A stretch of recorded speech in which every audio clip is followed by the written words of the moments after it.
शब्दों का इस्तेमाल करूं तो आप लोग मुझे रोकिएगा या टोकिएगा, पर हकीकत है ये जन सैलाब है, ये एक आंधी है, ये तूफान है, और अब ये आंधी तूफान किसी के रोके अब रुकने वाली नहीं है। जब तक मुख्यमंत्री नीतीश कुमार जी को सत्ता की कुर्सी से बेदखल नहीं कर देगी, ये आंधी और ये तूफान रुकेगा नहीं। सड़क पर आप जाकर देख लीजिए, जिस तरीके से धूप, गर्मी, धूल, मिट्टी, बरसात, तूफान, बिना किसी चीज़ की चिंता परवाह किए हुए युवा हो, महिला हो, बुजुर्ग हो, जिस बड़ी तादाद में इस यात्रा के साथ जोड़ रहे, इस यात्रा को अपना समर्थन दे रहे हैं, एक बात मैं पूरे विश्वास से कहूँगा कि आने वाले दिनों में लोक जनशक्ति पार्टी एक बड़ी ताकत के साथ उभर कर आएगी।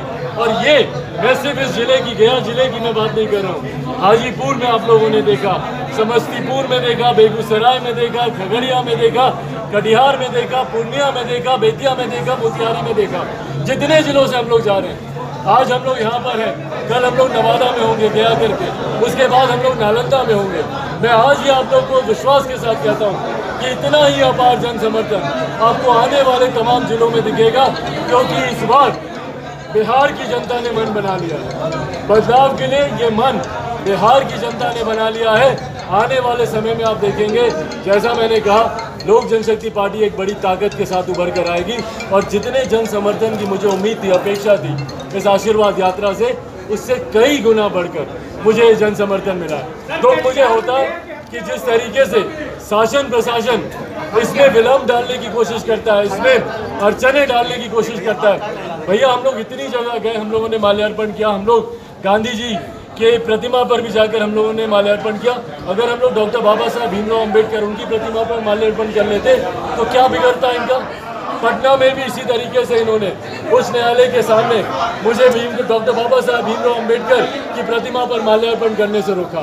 भाई ये अपमान मेरा नहीं है, ये अपमान आप लोक जनशक्ति पार्टी का नहीं कर रहे, ये अपमान आप भारत रत्न डॉक्टर बाबा साहब भीमराव अम्बेडकर का कर रहे। भारत रत्न है वो, हमारे संविधान के रचयिता है वो। आज देश चल रहा है तो उन्हीं के बनाए हुए संविधान के आधार पर। और वहीं पर आप भूल जाइए ना, चिराग पासवान भैया किसी पार्टी का नेता है कि नहीं है, पर एक आम नागरिक होने के नाते क्या मेरा कर्तव्य नहीं है, क्या मेरा अधिकार नहीं है कि मैं जाकर मैं उनको माल्यार्पण कर सकूं। उसने अपने दरवाजे आपने बंद कर दिए। जयप्रकाश नारायण की प्रतिमा को, जगदेव बाबू की प्रतिमा पर, जहां जहां हम लोग जा रहे हैं भैया आपने ताले आपने लगा के रखे हुए हैं। मेरी समझ के परे है कि क्यों। अगर एक चिराग पासवान जाकर अगर वहां पर अगर माल्यार्पण कर लेगा, और मैं आपके तमाम प्रोटोकॉल्स फॉलो करने को तैयार हूँ। मैंने बहुत ईमानदारी से, बहुत सभ्यता से बाहर दरवाजे पर ही अपनी माला टांग कर आया हूँ। आप लोग जाकर देखिए वहीं पे टंगी होगी। मैंने कोई हंगामा नहीं किया, मैंने अंदर जाने की कोशिश भी नहीं की। मैंने कानून का पूरी तरीके से पालन किया कि भैया आपने मना किया, मैंने कोई हंगामा नहीं मचाया। पर मना करने का कारण तो बताएं मुझे कि चिराग पासवान अगर जाएगा माल्यार्पण करेगा तो इससे क्या विधि व्यवस्था बिगड़ जाएगी। आप मुझे बोलते थे कि भैया सिर्फ एक आदमी जा सकता है, 2 आदमी जा सकते हैं, 5 आदमी जा सकते हैं। कम से कम जो मेरे नेता हैं या मेरे नेता ने जिनको अपना नेता माना है और जिसको एक पूरा देश नेता मानती है, डॉक्टर बाबा साहब भीमराव अम्बेडकर, क्या उनको जाकर हम लोग प्रतिमा पर उनकी माल्यार्पण नहीं कर सकते। तो जिस तरीके से शासन प्रशासन हम लोग को रोकने की कोशिश कर रहा है, मैं ये बात भी बोल दूं, जितना आंधी है ये तूफान है, आप इसको जितना समेटने की कोशिश करेंगे ये उतना विराट रूप लेता जाएगा, ये उतना विराट रूप में फैलेगा। और ये आप आने वाले दिनों में आप देखेंगे, इस यात्रा की जब से शुरुआत हुई तब से लेकर ये जन समर्थन बढ़ता ही जा रहा है। और ये इस यात्रा की समाप्ति तक आप देखेंगे पूरा बिहार लोजपामयी हो जाएगा। ये मैं आप लोगों को वादे के साथ। नीतीश जी और तेजस्वी जी की आज मीटिंग हुई है,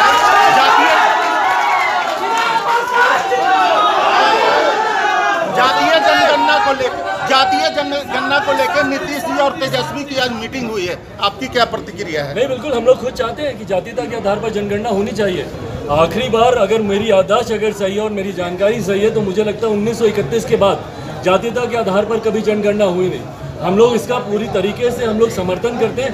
भाई पता तो चले, केंद्र के कानून हो, केंद्र की योजनाएं हो या राज्य सरकार की योजनाएं, कितनी ऐसी योजनाएं हैं जो कि जाति के आधार पर होती है, जो कि एक वर्ग विशेष के आधार पर होती है। पर हम लोग को पता तो चले कि जो राशि आप आवंटित करते हैं, मान लीजिए किसी एक वर्ग को आपने एक्स अमाउंट ऑफ राशि आपने आवंटित की, क्या वो उचित है, क्या वो इनफ है उनके लिए कि नहीं। ये तभी हम लोग को पता चलेगा जब जातीयता के आधार पर जनगणना होगी, जब हम लोग को पता चलेगा कि किस जाति के कितने लोग हैं। आखिरी बार जब हुआ था 1931 में तब से लेकर अभी तक कभी दोबारा हुआ नहीं है। इसलिए हम लोग भी लोक जनशक्ति पार्टी मजबूती से मांग करती है कि आपने कहा कि आपको माल्यार्पण करने से रोका जा रहा है, दलित मेयर कटिहार में जिनको गोली मार दिया गया दिन दहाड़े, इसके प्रति आपका क्या? देखिए, मैं सबसे पहले तो मैं उनके परिवार के प्रति अपनी तरफ से, अपनी पार्टी की तरफ से संवेदना प्रकट करता हूं।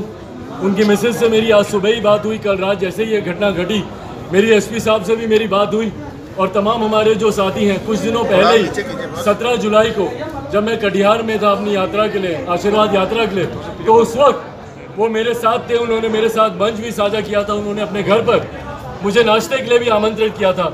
बहुत ही सभ्य और सरल स्वभाव के वो व्यक्ति थे, पर जिस तरीके से दिन दहाड़े उनकी गोली मारकर उनकी हत्या की गई है, जिस वक्त वो मंदिर जा रहे थे, जैसे उनको गोली से उनको भूना गया है, ये कहीं ना कहीं ये सुशासन की पोल खोलता है। मुख्यमंत्री नीतीश कुमार जो बार बार दावे करते हैं कि भैया हमारा जीरो टॉलरेंस है करप्शन को लेकर, अगर यही जीरो टॉलरेंस है आपका क्राइम को लेकर, तो ये आए दिन इस तरीके की हत्या क्यों हो रही है? शायद ही कोई ऐसा दिन बीतता है जब किसी न किसी जिले में कोई ना कोई हत्या नहीं हो रही हो। और ऐसे में दलितों को खास तौर पर चिन्हित कर मुख्यमंत्री और उनके सरकार अगर इस तरीके की कार्रवाई पे अगर कोई कड़ा कदम नहीं उठाएगी तो लोक जनशक्ति पार्टी के कार्यकर्ता आने वाले दिन पे सड़कों पर भी उतरने का आगे चुनावी समीकरण क्या होगा? समर्थन मिल रहा है, आगे चुनावी समर्थन। चिराग जी, आपके लिए बिहार में सबसे बड़ा चैलेंज कौन है, नीतीश कुमार या आपके चाचा जिन्होंने पार्टी तोड़ी है आपकी? मेरे लिए भाई कोई चैलेंज नहीं है। जिसके साथ ये जनता का समर्थन हो, क्या आपको लगता है उसके लिए कोई चैलेंज होगा? और ये मैं नहीं, मैं चाहूँगा आपके कैमरे ही दिखाएंगे।